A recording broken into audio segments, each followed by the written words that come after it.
Move in the shadows to serve the light. This is one of the tenets of the Assassin's Creed, and it's one that the bulk of the last few games had mostly abandoned. I still can't get over the fact that 15 years into this prominent stealth series, we are just now landing on a game about shinobi and samurai set in feudal Japan. It's bonkers that we had Spartans before ninjas. Luckily, Assassin's Creed Shadows is unapologetic in its love for the stealth of the old days. Shadows is a vibrantly ambitious game that builds on the series' bumpy history and executes a deeply immersive dual protagonist story that had me hooked from its opening hours until that last foe was slain. You can feel Ubisoft trying to reclaim the lost identity for the long-running stealth action franchise, embracing every possible avenue of player and giving us what may be the best feeling entry in the history of the series.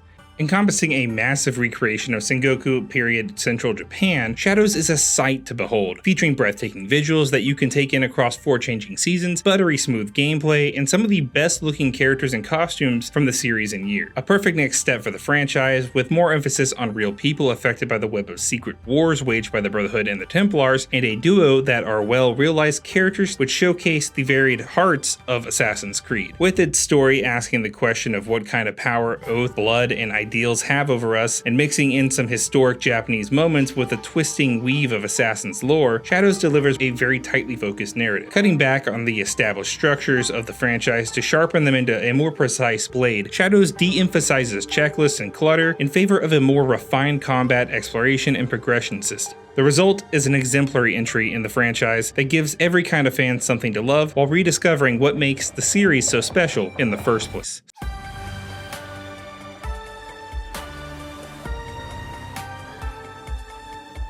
Stepping forward in time from Basim and Ivor, Assassin's Creed Shadows drops players into 16th century feudal Japan amidst a divided country warring over who will unify the people and under what banner they will serve. Splitting its narrative, the story follows Naoe, an Egan shinobi woman turned assassin by way of tragedy, and Yasuke, a former slave who once rescued from his shackles by a samurai daimyo, becomes a samurai himself, unfortunately helping deliver that very tragedy to Naoe's front door. わしには見えたのじゃ。大軍を奮い立たせる侍になれるとな。These two extremely unlikely companions from very different backgrounds, united by a common enemy, the Shimbokafu, and the mystery behind that new threat. This hunt puts the spirit of vengeance and grace at odds, as you'll find a nation divided among warring clans. You'll need to eliminate these desperate warmongers who seek conquest through any brutal means necessary. The tone is notably darker this go around, where the horrors of war weigh heavy on everyone. Their search for the Shimbokafu quickly turns from a by-the-books revenge narrative to something larger than its individual member. I can't say too much here for fear of spoiling some of this absolutely incredible story, but I really love this game's focus on hope in the face of pure devastation, and it allowed its characters to be human in their interactions. Trauma is the name of the game, and every single main actor has some deep-seated pain that haunts their every action, with our 2 protagonists getting the most time to heal from their traumas while everyone else is just gonna have to do therapy about it. The Assassins and Templars are back in this game as well, and their involvement in arcs are some of the most intriguing stuff Shadows has to offer. Which brings us to a new segment I'm gonna call, Nope, This is Canon. You see, Ubisoft has heard your complaints on the overstuffed, choice-heavy RPG games that make the overarching story much more difficult to follow from a canon standpoint. So you will now have a new option when slipping on the katana and hidden blade of our powerful duo, Canon Mode. This removes the choices from the narrative, allowing for a single truly true version of the tale to play out as intended, which can make the choices in the other version feel a little less important, but hey, it's cool to see Ubisoft answer their community's requests. Our fates are connected. We have all seen darkness. Some have been that darkness. The last few main characters to join the Brotherhood's stabby traditions have been fine, but ultimately left me unaffected. So imagine my excitement when both main characters in this title had deeply engaging, highly dramatic, and believable backgrounds and character development. Naoe is a quick-thinking, agile, and undeniably focused shinobi. Her personality is as sharp as the wrist on her blade, and between Yasuke and her, she's more willing to kill you out of anger, but when she does step into the light and lighten up a little bit, she is a kind and caring woman who truly just wants to see the end of other people's suffering. Her family story is at the heart of the conflict in the game, with the Egan clan being a rebellious bunch of shinobi fighting the samurai warlord's oppressive boot. Yasuke begins the game as a slave held by Portuguese Jesuit priests, here on missionary work, quote unquote. His natural warrior instinct and honest heart immediately catch the eye of samurai samurai daimyo Oda Nobunaga. Years later, the now free Yasuke serves as the right hand of Nobunaga as a samurai, helping bring the warlord's vision of a unified Japan to fruition. Yasuke is an incredibly complex character whose actions as samurai leave him feeling the weight of other people's suffering, especially those he helped cause. He grapples with twisted knots of justice and forgiveness, as well as his own sense of purpose and redemption. The pair's journey to justice from the shadows is a tale fraught with drama, sadness, anger, and violence. Both characters deliver stellar performances, which you can experience in two different ways. Immersive mode, which takes the native tongue of the character into account, meaning that you'll be listening to a lot of Japanese and Portuguese, or the default mode, which has the lovely English voice actors. I chose to play in immersive mode because it helped me sell the world to myself, but both versions are excellent, and while some interactions were a little cringe, I thought the writing was pretty solid.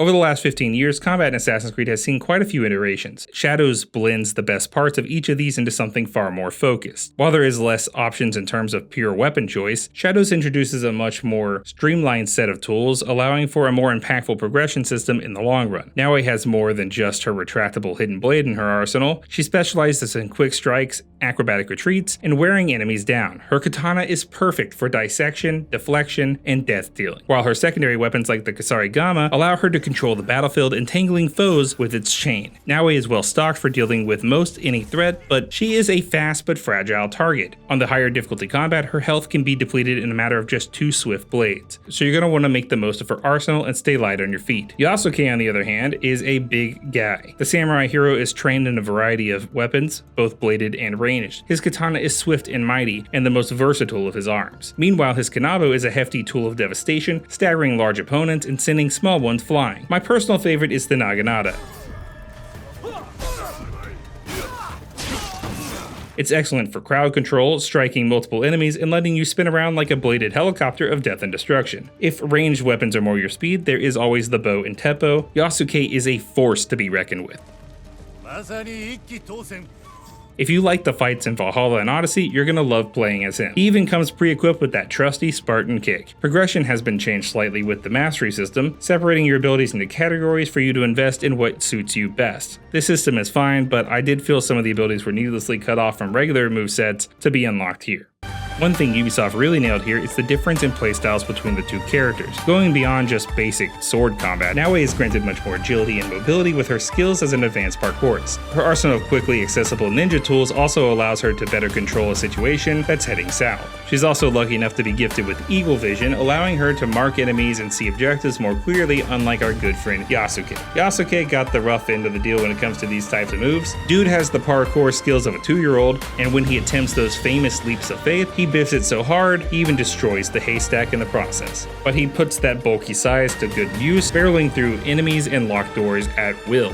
He doesn't have eagle vision, so you'll need to be more environmentally aware. Not to mention the samurai idea of stealth is not a subtle approach. Brutal assassinations take the place of swift hidden blades, where Yasuke straight up hoists a dude up on his blade or quickly decapitates them. Naoe embodies the soft-footed silent predator, shrinking into the shadows, remaining shrouded in darkness. Meanwhile, Yasuke embodies a 6-foot-tall bulky warrior in armor, deciding that he's gonna come into your locked castle now, please and thank you. These different playstyles really play to the strengths of both characters' personalities. The real star of the show is the return of proper stealth, and I absolutely adore the focus on assassins in the dark. Unlike in previous games, the light actually matters here, so sticking to the shadows will actually help keep you hidden. No more looking for conveniently placed haystacks or hidey holes, simply extinguish that lamp and slip into the dark void, never to be seen again. I've never felt more like a true assassin than grappling up the side of a courtyard, jumping from the roof into a bush, and carefully maneuvering in the shades, stalking my prey to deliver that puncturing knife wound to the heart of some unsuspecting guard. New to Assassin's Creed, you can also go fully prone and crawl around underneath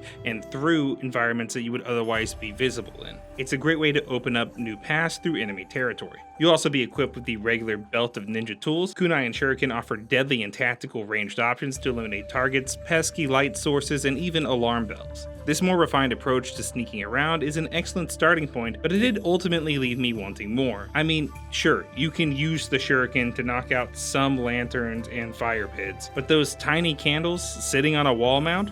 Indestructible. An unmovable flame that will burn endlessly until the inevitable heat death of the world, if it's not caused by that very flame. Likewise, I felt like we might have taken a step back when it comes to the parkour stuff. Like, there are issues with the movement system here that have been solved in newer Assassin's Creed games. Why are there trees that I can only climb because they have built-in stairs on them? It really breaks the immersion and takes me out of the world that felt so natural. That gripe aside, I never did get tired of outsmarting enemies and striking from the very shadows for which the game is named. With its jaw-dropping high-fidelity depiction of Japan, Shadows is hands down the most vibrantly beautiful game in the series so far. Japan is an unbelievable showcase for the revamped Anvil engine. Forests brimming with life and foliage so deep you can actually get lost in it, and I straight up did. Waterfalls and rivers invite you to follow their bends to enchanting views. Shrines with gloriously detailed statues and buildings dot the world map. Shadow's attention to detail is even more impressive when you look at the sheer scope of the game's map. No, it's obviously not all of Japan, but it is the heart of the country. 9 provinces make up the playable area, and from the mountainous divides of Tambo to the bustling logistics hub of Omi, every province is unique in both what it offers and what it looks like. I couldn't get enough of exploring the depths of this land, especially as the season shifted, bringing weather and environmental changes with them. Streams freezing over and grass growing taller in the summer, and the terrain slightly changing over time. All of this added to a sense of reality for the world, making a Japan that felt more alive. My only real complaint with the world is that with all these unimaginably lustrous locales to go, why did they set all of the major fights in a castle and or other indoor location? Why were there no main missions set amongst the cherry blossom trees in spring? I had just hoped for more imagination when it came to making cinematic samurai ninja showdowns, but I digress.